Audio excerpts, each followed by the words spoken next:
Now, how about them damn Celtics? And we are back. Another episode of How About Them Celtics. Sam and I are here recording Wednesday, July 9th. Summer League is today. As you're listening to this, it starts. I don't think the Celtics play till the 11th, but Summer League is starting. So Vegas, here I come, I guess. Celtics offseason fully underway. We talked to Brad Stevens yesterday as we're recording this a couple days ago. As you guys are hearing this, he talked about offseason moves, etc. Talked to a few players as well on the Summer League roster. So we'll get into all of it. How you doing, Sam? Doing pretty good. Excited for the show today. We actually have just real stuff that happened, I guess, with Brad speaking to the media for the first time in a while. So it'll be fun to break it down, go through it. We actually have had like a fair amount of Celtics news this week, so we'll get into all of it. We got the trades became official. Derrick White spoke. People on Reddit are pissing me off. And we have preseason games. Finally, we know when they'll be back. Then we'll go around the NBA. Talk about all the latest happening around the association. We'll do the rat list and get up out of here. So stick around through all of it. It's going to be a fun show. Subscribe. We're here every single day. Full pods drop Tuesday, Thursday, Sunday. Game recaps will be back this week. Summer League coming at you soon.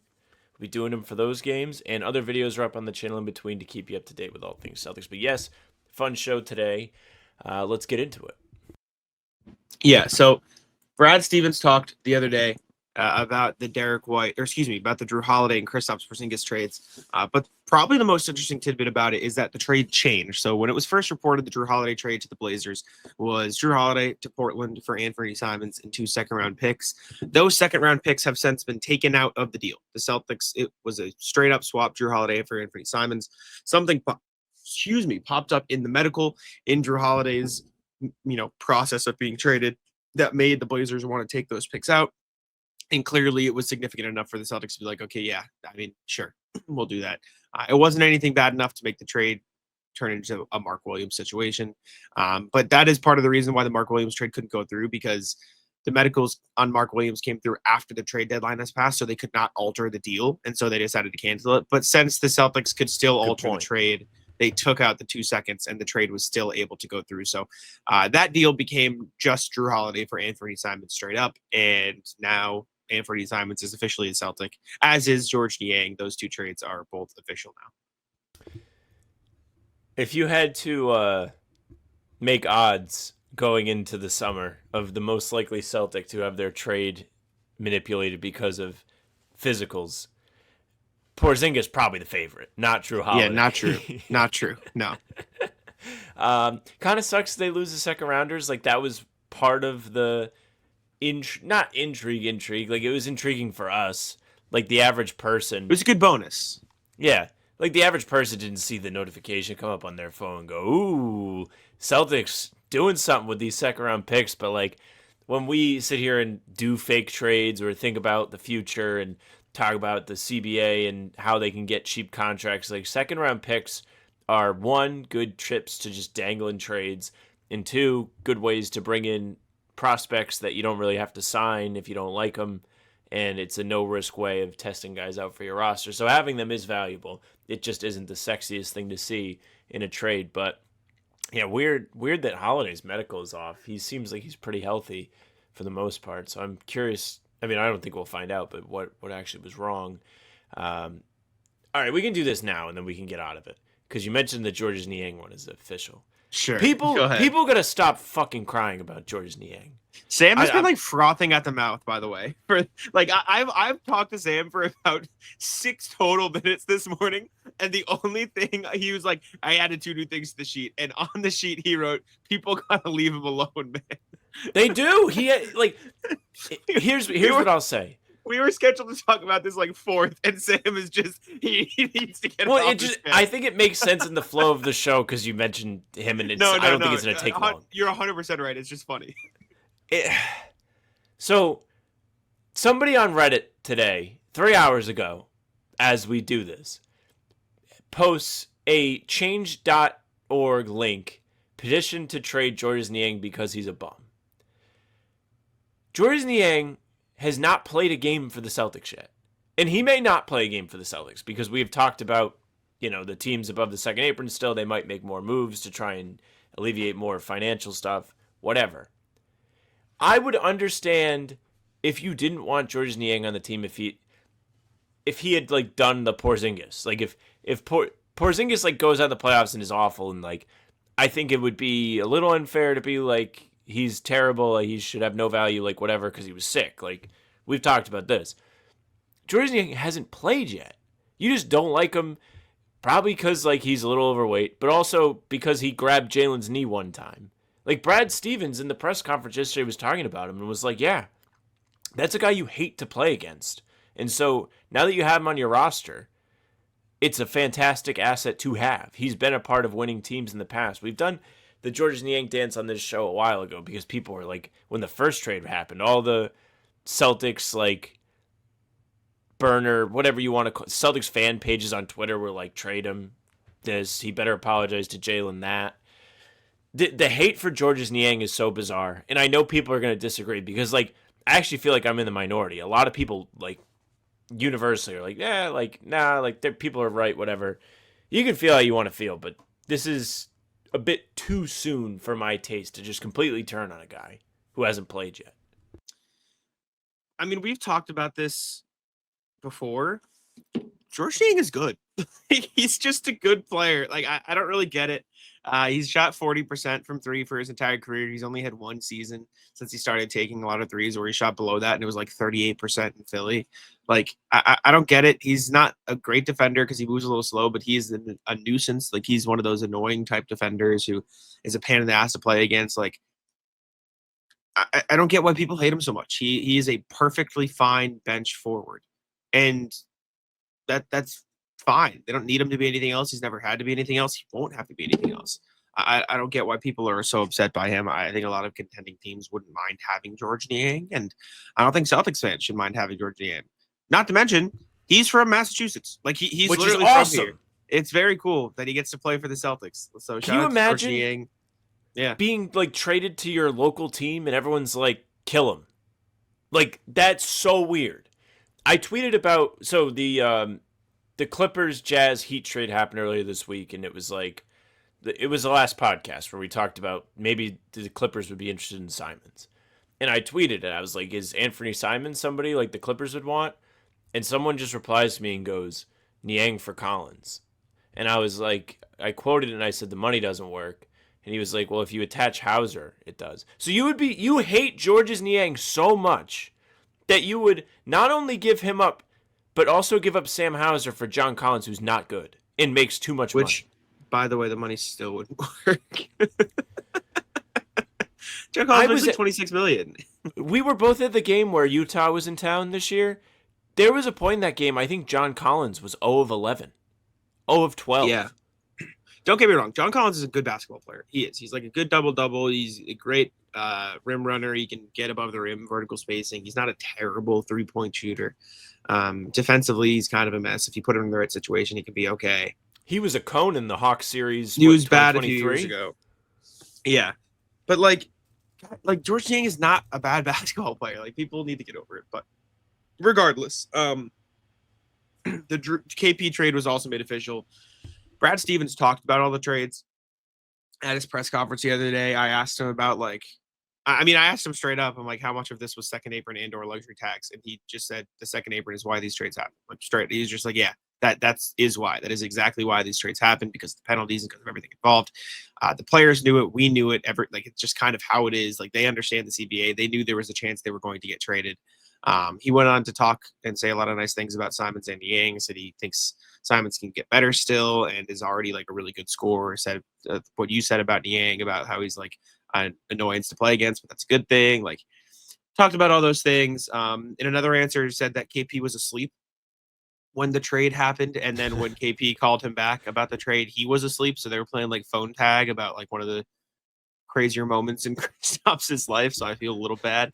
But it does sound like everyone involved, including the front office, knew that this was a complete second apron. We don't want to deal with those penalties. We cannot deal with it. Noah asked him, like, how much did the Jason Tatum injury change things? And he was like, it changed things, obviously, but, like, we all knew this was going to happen regardless. So confirming everything we've talked about for the past, 8 months, which it sucks to hear because that's, like, whenever there is something that's not basketball impacting basketball, it sucks. That's just kind of the business. That's how it works. But yeah, Brad Stevens basically confirmed all that. Well, it just shows that we all know ball because we've been talking about the second apron ad nauseum. And it really, I mean, we did the whole second apron segment last show, which went like 20 minutes, so I don't think we need to bore the people again complaining about it. But it does suck that Brad Stevens essentially had his back against the wall. There was nothing he could do. Like, I know I've rewatched the presser myself, and like he was asked repeatedly, like if Tatum's injury impacted this, and more or less he was like, not really. Like, I think the impact that Tatum's injury has is that Al Horford isn't going to be back, which he also confirmed yesterday to everybody by saying he believes it's unlikely, though he can't really speak about it. So it sounds like he's done. But I think Horford might have been willing to come back and play for the Celtics next year if Tatum was healthy. I think there's a chance Cornette would have came back with the carrot of being able to win dangling. But it's good he got paid. It sucks that Stevens had to do all of this because the Celtics were set up to be sustainably good. Like they had mastered the "it's not my money" team building scheme. Yeah, man. I mean, that's just kind of the way it is. We won't really like. It sounds silly to say right now and frustrating to say right now. Like, it's obviously not for the best that Tatum got injured, but it almost like softens the blow because they were going to have to make these trades anyways. If that makes sense, like Well, it lets them go all in on one direction for this year. Exactly, that's true. But like, if they had just won a championship, right? Let's say they went back to back, and then they trade Jrue and KP. I'm not like the people who understand would understand, but the casual fans who's not like all tapped in, and that's like not a bad thing. Like that's how most people enjoy fandom. Would be like, what the fuck are you doing? Like, why would you do that? So that I don't like. Again, obviously, it is not a good thing. The Celtics would much rather have their star player not in the boot, but it almost allows a little bit more understanding of like, all right, well, if they're not going to win anyways, they can trade for blah blah blah blah blah. I think there's a chance if they won the title that they would keep it, and they would like talk themselves into. I don't think so. No. How much do we really need to change? Like, there would be a feeling that they are justified to go for it again next year, but it doesn't matter because we'll never know. Yeah, I don't think that would be a thing. Unfortunately, I think they always knew that they were going to kind of have to kick the can, and like it's too much money. It was just too much money, unfortunately. But. Yeah, I don't know. Is there anything else Brad Stevens said or anybody else? Oh, go ahead. Yeah. Yeah, one thing that I thought was kind of interesting is Jay King asked him about the luxury tax, and he kind of didn't care. Like I don't think they've been worried about that. I mean, he said that at the other press conference too. He said ownership is worried about spending and doing what's best. So I think that's a good thing for sure. Yeah, like especially with this year looking the way it's looking, like where they can kind of commit to not being good. They don't have pressure to be good. They can kind of punt on this season if they want to, and I don't think anybody's going to be mad at them with Tatum being hurt. This would be the perfect opportunity to reset the luxury tax, and that's not really something that they care about, which I think says a lot about the new ownership group. I thought it was just a well-placed question where, like, yes, they aren't eagerly trying to do that, like get underneath the luxury tax, but if there was a time to do it, this would be the year. So them not wanting to do it says a lot. Yeah. I mean, and hey, they could still do it. Brad Stevens could just be talking shit. Like, who knows if there's if the situation pops up where they can get under the luxury tax and be comfortable, then I don't think they'd say no. Like, if they get 2 first-round picks for Anthony Simons with no salary coming back and they happen to get under the luxury tax, like, you know what I'm saying? How far but are they it above is it good right to now? hear. Let me see if I can look. I don't know off the top of my head. Load up spot track. Yeah, please. Looking. I'm curious if they could do it in one move with Simons. Then, okay, so I think they could technically. Are they like 18 mil or something? Maybe 20 they are now 20, that they added 2. To get underneath the tax, they have to clear $20.3 million in salary.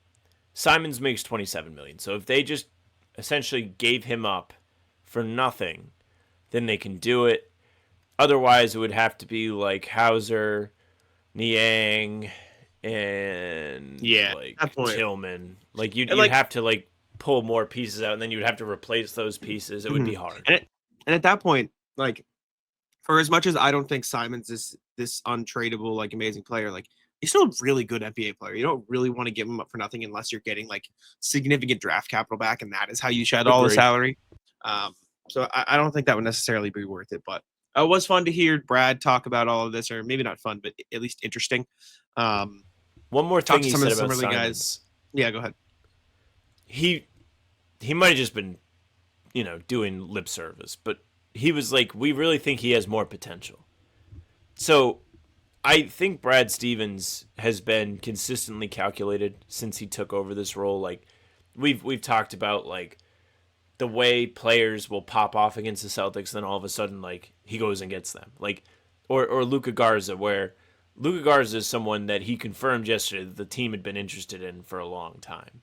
That has to make me feel 50% better about the move. Like Brad Stevens feeling like there's a chance that they can get Simons to go up another level, probably defensively is what he's referring to, says a lot about maybe he will be a worthwhile prize in this Holiday trade after all. But we don't know yet because we are still looking at a team that is $330,000 above the second apron. So I guess they can actually just not bring back JD Davis and clear that. I also worry that Simons being here will take away from Pritchard. I want Pritchard to start. Like I think Pritchard should be the starter. I don't, but obviously right now Simons is the better player. But I think a year of starting would catapult Pritchard into being the better player. Like I just think he has more potential. Like his defense is better. I think his like ability to drive to the hoop is a little bit better with like how he like uses his shoulders. Obviously, again, I know Simons is better right now. I fully understand that. He's had more opportunities. He's proven himself, but I don't want that to get taken away from either. Still, though, I think Simons will be better served to come off the bench anyways. Yeah, but I don't think they would do that. I think they would start Simons. Okay. That's what I'm saying. Like, I just don't think they would bench a guy who has averaged 20 for the past, 5 years or whatever. We also talked to some of the Summer League guys, Uwe Gonzalez, Baylor Shireman, Jordan Walsh, and Matt Reynolds, who's the head coach. You can go watch those in CLNS. There wasn't anything insane. Ugo did say he doesn't have a license, though, so he's been Ubering around. But regardless, Him and before we Noah. Continue, exactly, handshake. Before we continue, I need to tell you guys about PrizePicks, the best place to get real money sports action. This baseball season, as the basketball season has come to a close. I was just watching the Red Sox last night.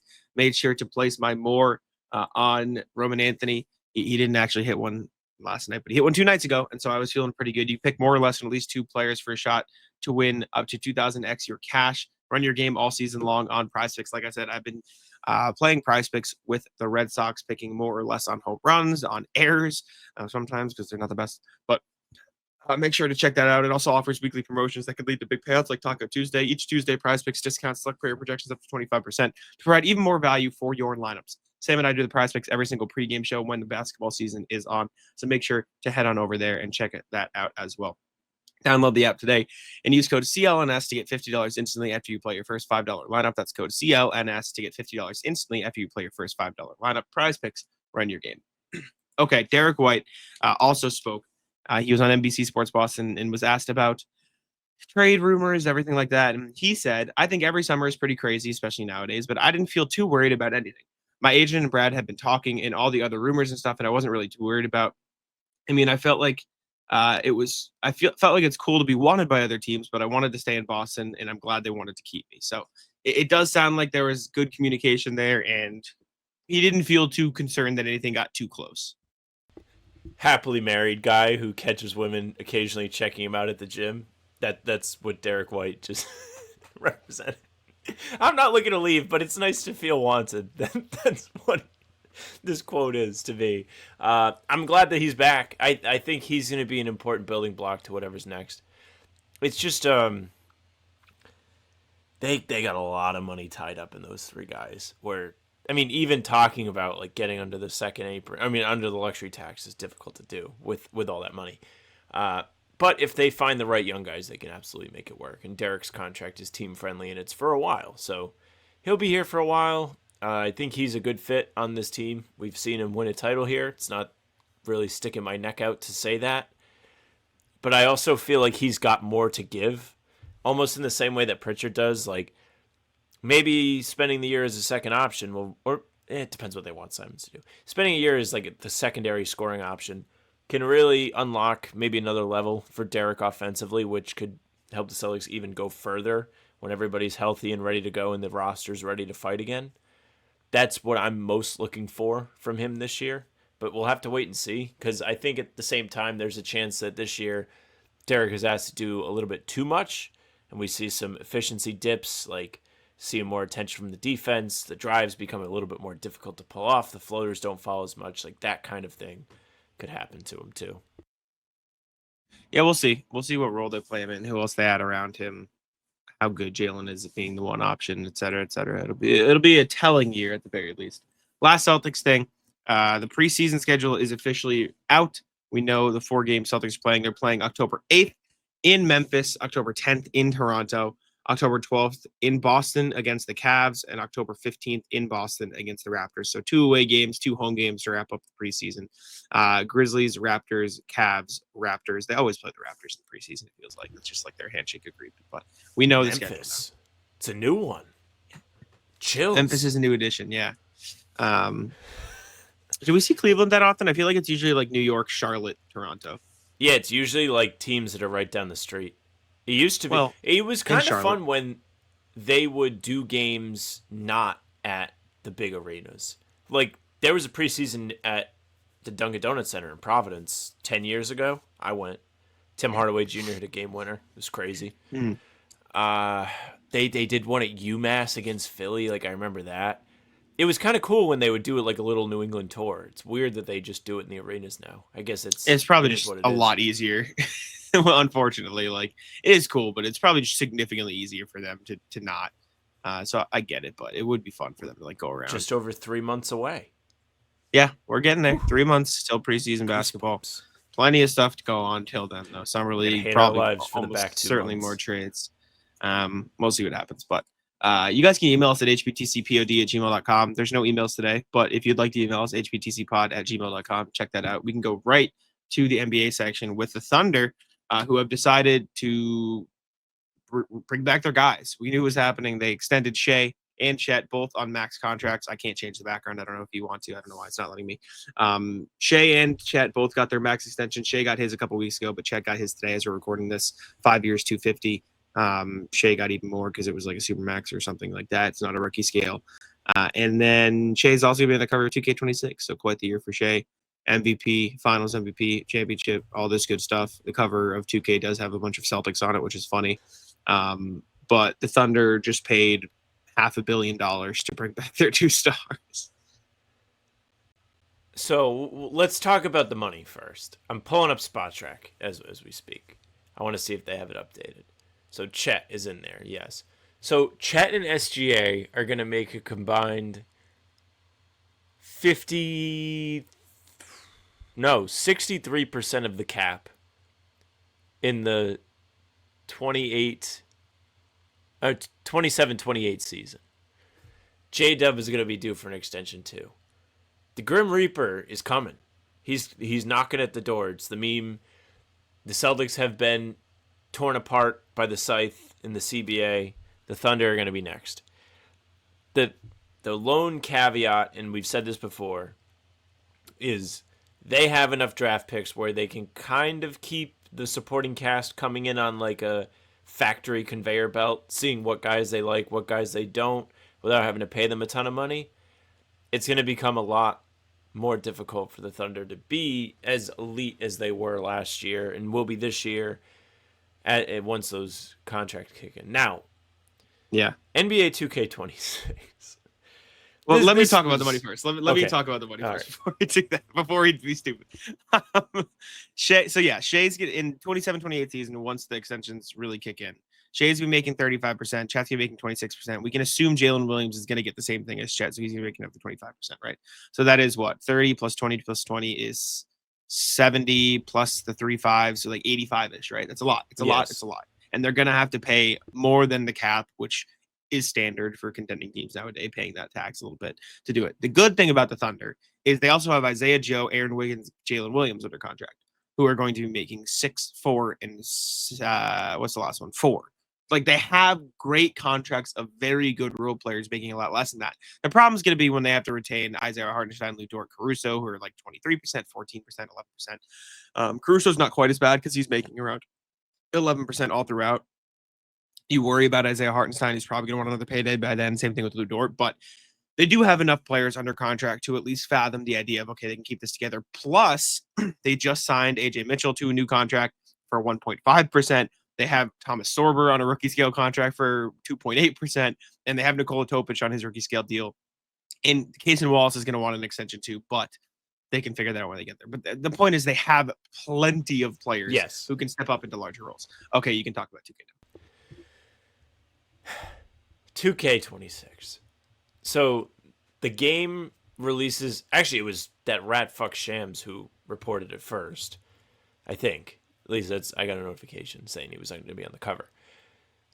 They released this cover a day late because it would have been really fun to have Luke Cornett talk about being on the cover of 2K during his Spurs introductory availability.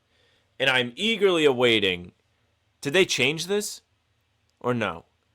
Huh? Because I feel like the 2K26 was smaller and you could actually see more. This is just like an online thing. It's different. Like it's just like the way the picture's edited. Okay. Yes.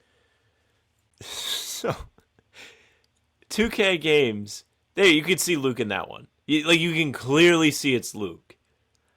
And Al Horford in the background. Defending Shea. Or not defending Shea. What are they? I don't even know what they're trying to do here. Because they just put random pictures of both of those guys. That's Hauser's arm, by the way. Yeah, Hauser's arm. The only one that would even be trying to defend Shea would be the second Al Horford that is closest to the camera with his back turned. Sam Hauser's facing the complete other way. Luke Cornett's celebrating a basket, and Al Horford would be defending somebody on the opposite side of the floor. The other Al Horford, the faraway Al Horford. Did 2K do this to rub salt in the wound that three of the four figures in this photo will not be on the Celtics next year? Maybe. I assume they did this because they were trying to guess a finals matchup. Like, I can only assume, right? Like, they probably made this months ago, and they were like, all right, what do we think the finals is going to be? We'll throw 3 Celtics on there. Or, like, at the start of the playoffs, at least. And so they're like, okay, let's make it, like, green and white, so it looks like a rematch of the finals, and then it just wasn't. If I had to guess. But it is certainly interesting the way they decided to map this out, because it looks kind of silly. Jack, you're a man of design talents. How long do you think this would take you to make? It's probably kind of hard, low key, because like cropping these out, you would have to make sure they're flush with the thing. The blurring it is fine. I mean, they also really rub down the logos, so you can't see Celtics or the names or the numbers or everything. So you really have to like blur those out. I would need to know the effects they made. I think this would probably take me like an hour. This would take you an hour. So they could have easily just put guys that were on the Celtics on the cover. They could have put guys in Pacers jerseys on the cover. Well, but that also doesn't factor in, like, they have to get it approved. They have to go through a bunch of channels. They have to send it through stuff. They have to make sure it's okay. They have to send it through the design team. They have to send it through, the publishers. Like, it is more than just changing the background. Like, you get the thing approved by very specific people, by Shea, by his agents, by the design team. I'm not saying it's impossible. They definitely could have changed it, but I understand why they did. They also, so all of these photos of Luke, Al Horford twice, and Sam Hauser taken from the March 8th game against the Lakers. Probably around the time, to walk with you on your theory that they decided this was going to be the cover, the design, the featured players on the cover. It's just kind of funny that people on Celtics Twitter took probably less than 6 hours to go through and be like, hey, these are the exact photos that they used to do the. Yeah, it's a little weird. Actually think, I don't know if you changed it or not. I unintentionally might have used that very Cornett photo on my recent Houdini post. Oh no, it's a different one. He was doing like the same celebration. Mm-hmm. Yeah, I don't know. It's weird that they chose to do that. I don't really understand it fully. I wonder what was 2K25. It was just That Tatum was on the Tatum. parquet, like screaming. Like Okay, they could have What did the was? same kind of design. Like it was the same thing. It was like Tatum, and Yeah, then the rest was Blur. But they could have did the Shea cover with no players, and it would have looked probably better. yeah. I don't know why they included players because the past like I'm going back and there haven't been in players or been like other players included ever.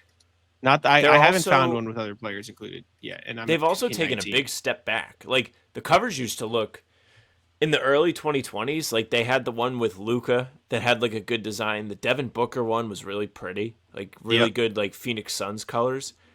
Then they've just decided to get really boring. Like, let's see, I might Yeah, I have don't an know old why. 2K on my thing here. Devin Booker one's Yeah, cool. Luke one was cool. Kobe one was cool. this is a KD one. Yeah, that one's fine. I don't know why they did it with I don't know why they started being boring. I don't understand if it's like a design thing, if it's an active choice, just happened to be a choice. Do you know who's on the Legends cover? I do know. It's somebody who is, I mean, a lot of everybody loves Melo except me. Yeah, I think he's a everyone bum. loves Melo. And then is it Angel Angel Reese. Reese on the? Oh wow, that's very cool. Why do people hate I Angel Reese so much? I don't know. It's just because People she are like really mean to Angel Reese. I don't really get it. Whatever. Uh, yeah, I don't know why they chose 3 Celtics to put on that either, but it is what it is. Next Back-to-back thing, years with Celtic players on the cover. It's never been done. this is true. It's true. Kelly Olynyk traded from the Wizards to the Spurs. They sent out Blake Wesley, Malachi Branham, and a second-round pick to San Antonio in exchange for Kelly Olynyk from the Wizards, who just got there. This is another piece of the Derrick White trade, fun fact, because Blake Wesley was the only piece that was still there before the 2028 first-round pick. So turned out pretty well for San Antonio because Richardson and Langford are gone, and now Wesley got traded. But Kelly Olynyk got traded, and now him and Luke are going to anchor the front court behind Wemby in San Antonio. I think getting Kelly Olynyk is a good get, considering Wemby is 7 foot whatever and isn't built the way humans are supposed to be built. So it's just injury insurance / extra size that gives you a different look than Luke Cornett does. Because now if you're San Antonio, you have Cornett, who is a perpetually solid vanilla ice cream type backup center who will go in there, protect the rim for you, be ready on catch and finish opportunities, and be in the right place at the right time consistently. But if you don't want that day, you can also be like, hey, Kelly Olynyk, go out there and do pick and pops. Or be ready to catch and shoot threes. It'll work out for you just fine. So now they have a very versatile big man room to go along with Wemby. Like what they're doing there. I don't want to. I'm excited to get a look at like all the teams once we feel like the dust is completely settled on some of these moves. Like there are still some hats that it feels like have to fall this summer before you can confidently be like, yes, this is what every team is going to look like when training camp rolls around. I would be very curious to see where we would stack San Antonio against the rest of the Western Conference. Off the top of my head, they are better than Phoenix. They are better than Utah. They are better than Portland. I forget the bad. New Orleans. Portland. Portland. Sacramento. So they're at least a play-in team. Yeah. Probably around the same In level theory. as Dallas, depending on what happens with Kyrie. If Kyrie doesn't play, I would say so. Yeah, I can get on board with that. What do you think of Memphis? Maybe that's the next question. Because they lost Desmond Bain, they have Ty Jerome, but we don't really know what that'll look like. Find out October 8th. Yeah, I mean, and then it just depends on your opinion of some of the other teams, right? Like, do you like the Lakers and what they've done around those two guys? Do you like what the Clippers have done with John Collins and Norm Powell, and can James Harden keep it up for another season? There are some questions. I think there's a chance San Antonio could be really good, obviously barring injuries, but they should be comfortably contending for a playoff spot in the Western Conference for sure. They're due. It's shout been out. too long. Play Kelly at the 4 or the 5. You got Luke at the 5. You got Wemby. They kept all of those guys that we were like, could they trade them for some other people like Barnes, Johnson, Vassell? All those guys are still there. Champ Penny, obviously Dylan Harper, Castle, Fox. Like that's a good team, man. Last thing, the Clippers are the favorites to land Bradley Beal. This is per The Athletic. Beal is seemingly on his way to getting waived or bought out by the Suns. If and when that does happen, the Clippers, are reportedly the favorites to bring him on board, which makes a ton of sense if they did decide to trade Norman Powell. And even regardless of that, like he makes a lot of sense for them. Yeah, we briefly touched on this on the last pod where I was on my Bradley Beal conspiracy theory that he would be Tatum's rehab buddy. He makes a lot more sense for a team like the Clippers who are actively trying to compete. He would be a great replacement for Norm Powell out there, who they just traded, as Jack mentioned, for Collins. And when he's not making $45+ million, you might like Bradley Beal a lot. When the whole city doesn't hate him and want him traded, maybe he'll play better. When the front office isn't trying to play mind games with him and bench him so he'll waive his no-trade clause, maybe things go a little bit more in your favor if you're the team paying Bradley Beal. I would be curious. I'm a big fan of the Clippers. I like Ballmer, like the arena, great uniforms, Wall, hilarious concept, great fans. They deserve some sort of success. They've never made the conference finals, I don't think, or they made it in 2021 without Blake Griffin and Chris Paul. Without Kawhi. Didn't Kawhi tear his ACL in the conference finals or whatever? I think it was in the round before. Oh, maybe. And then it was the Paul George, Reggie Jackson, Beverly Morris show. Rondo. Was Rondo on that team? I think he was. Cool. They lost. All right. Oh, you want another cool thing? I thought about this I saw this last week, and I've been thinking about you ever since because you like this player. Did you know Royce O'Neal was on the Celtics Summer League team 10 years ago? No, I didn't. Shout out Royce O'Neal. I saw a Reddit post with Elite. R.J. Hunter, Terry Rozier, Marcus, James Young, all these dudes that were in the Celtics developmental system in that time frame, and it was just Royce O'Neal. I was like, oh, they had him. Shout out.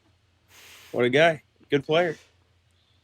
Also, brief not breaking news, just breaking rumors. According to Celtics blog, worded this so well on Twitter.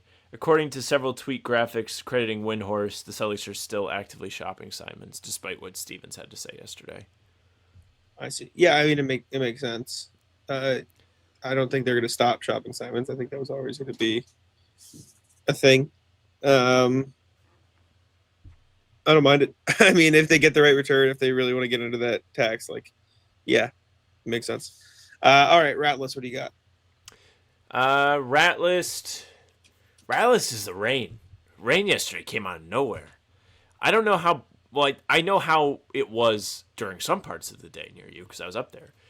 But I was leaving my house in lovely Warwick, Rhode Island yesterday, and it was like a storm. And I was driving away from the storm north, get out of the storm, pick up my girlfriend, we go up to Boston.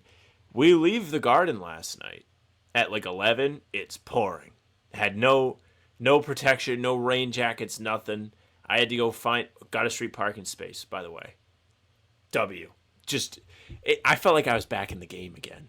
The Celtics beat game, just lurking around near the north end looking for one of those metered parking spaces.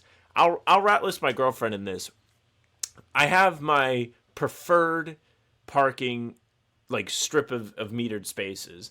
And when Jack and I go to cover Celtics games, the two of us get there probably around 4 o'clock. So when I'm parking, still afternoon time, people are leaving work. Sometimes it's easy to find spaces because people are just getting in their cars, leaving, the space open, so on.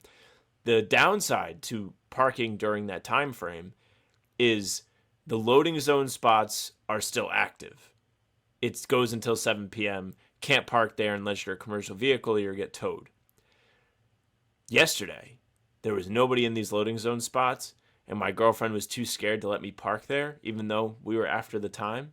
So we end up driving around. I still got a fine spot that I didn't have to pay for.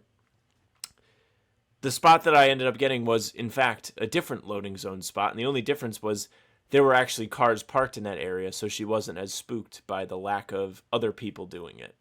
And then we had to walk really, really far, or further than we would have had to walk in the rain at 11 p.m. No fun. what do I want to rat list? So my flight to Vegas tomorrow is at 7:30, and AM or I PM? am AM. Okay. That was just And important for me to know, listeners. of course, I am very. I'm not like I still don't like flying, but like it is what it is at this point. Like I understand I have to do it. I'm not gonna like waste my energy being like afraid of it. It's fine, whatever. Um, I know I'm not gonna wake up if I don't not sleep. So I woke up today at like 9:30, and so now I'm gonna have to stay up almost 24 hours. What if you take a nap? What if you take a nap in the afternoon or something? If I'm tired, I will, but I can't just like force myself to nap. Like I can't do that. But the problem is the cycle started. So I drove Michaela and her roommate to the airport yesterday, and I had to get up at like 5:30 to bring them because their flight was super early. So I woke up then, and then I slept again. I came back home and I slept till like 11, and so my sleep schedule is already like I don't really know what's happening. But I was worried I would like oversleep because I couldn't fall asleep easily last night. So I was worried I would sleep till like 11 today. And then if anything, that might be a little bit better. But now I know I'm just going to be dead tired by the time I get to the airport tomorrow morning. I still have to pack, but I have the whole day to do it. But I just know it's going to be a long day. Yeah. I have to pack for a move, and I'm dreading it. I'm just putting it off, which isn't going to help it. I actually might make myself do something today, but it's like one of those things, like I don't really know where to start with this. I don't know how many things I want to take. I don't know what I want to do. Do I want to throw things away? I would actually rather just not and play Xbox and play college football. Well, it shouldn't be that bad for you because like it's not like your shit's going to go anywhere, right? Like you're moving from home. So like it's not like you don't have to move everything right away. Like you just have to move the essential. My parents are trying to discourage, like they're like, well, we don't just want your stuff everywhere. I see. Okay, yeah, fair. So we will see what happens with that. I see. Yeah, I've moved in September. Or Michaela just moved the other day, and she hired movers. They were fucking on it. I was like, oh wow, they were done. They started at like 8:30. They were done by 2:30, which I mean, or maybe less. No, they were done by like. Started at like 9, done by like 1. It was like ridiculously fast for like apartment to apartment, like everything. It was extremely efficient. Shout out to them. They were great. I think it's like stair hoppers movers or something that you used. Ooh. But that was good. And we haven't done anything for our movie yet. Like we still need to get the U-Hauls and everything. We're cooked. It's so over. We waited way too long to do all this. I need to do that. It's different for me though, because like not everybody in my area is going to be moving on the same day like it is in Boston. Thank goodness. Yeah. But I'm like, I just don't want to. I'm excited to move, but I hate change. So like I don't want to do the things that make it real. You know what I'm saying? Like I don't want to start doing the things that it's like, damn, like it's happening. I'm excited. Like I'm very happy about it, but just weird. I've never not lived here. Mm-hmm. No, it's weird. I don't think I have anything else. I think I'm done. I will bonus rat list the fucking George Niang people. That fucking pissed me off. Sure. Just give it a fucking rest. He's on your fucking team. Support him. All right. Appreciate y'all for tuning in. Make sure to leave a like, subscribe to How About Them Celtics, and all the time. Take it out. Hey, thank you very much for listening and watching. Make sure you leave a like, comment, subscribe. Let us know how you're feeling. After the Brad Stevens pressers, did you like what Brad had to say? Do you think he was lying about not trading anybody else? Whatever it is, your take was. Let us know. We appreciate you guys so much. Leave a like. It helps the channel a lot. We're trying to grow. Of course, we've grown exponentially over the last couple of years, so we appreciate everyone who's watched. You can also subscribe. We're here every single day with new content. Full pods drop Tuesday, Thursday, Sunday. Game recaps of the morning after each game. Other videos are on the channel in between to keep you up to date with all things Celtics. You can find the two of us on Spotify and Apple too. All pods and game recaps are up there. So if you just want those, follow. They'll go right to your feed. Leave a 5-star review. We'd appreciate that very, very much. You can email us, hbtcpod@gmail.com. We're reading them every single podcast. Shame on all of you today. No emails, hbtcpod@gmail.com. Our socials are at How About Them C's for Twitter, Instagram, and TikTok. Facebook's the name of the podcast. All streams are there. They're on YouTube. They're on Twitter. Jack's Twitter's Jackspin NBA. Mine's at Sam LaFrance NBA. That's it for us. Bye. Taco, come on. Taco's having some fun here. That is bogus. These guys are ridiculous.